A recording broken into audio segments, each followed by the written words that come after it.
is probably one of the most challenging pieces I do with a second grade. It's an excerpt. It's an excerpt. Hello, there we go. It's an excerpt from Stravinsky's The Firebird. And it's hard because unlike Tchaikovsky, which is very metered, Stravinsky is very regular. So the kids have to work really hard to listen to very subtle musical cues that are very difficult to count. So it's a very exciting piece.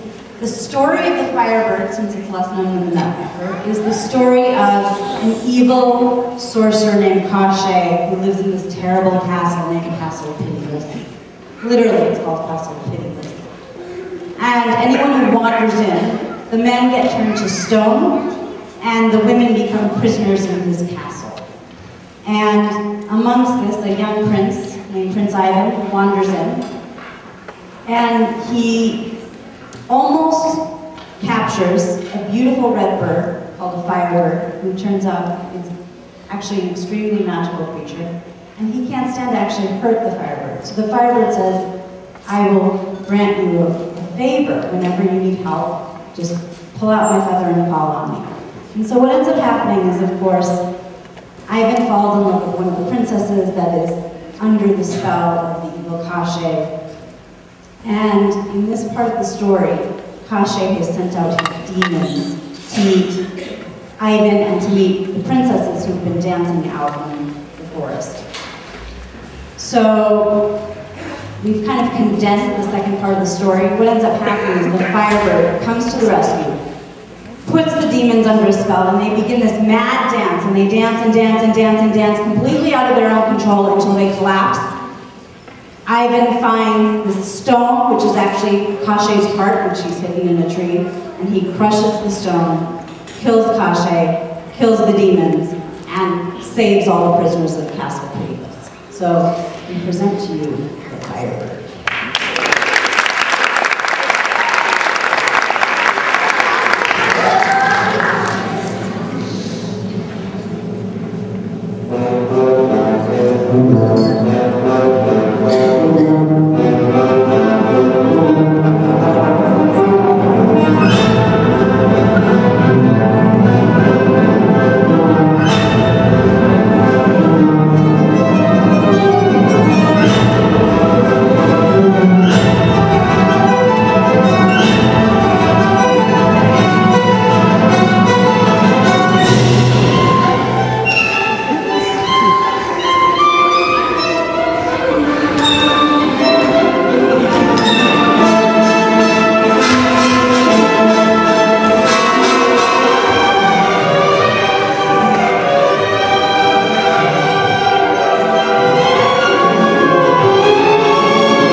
Thank you.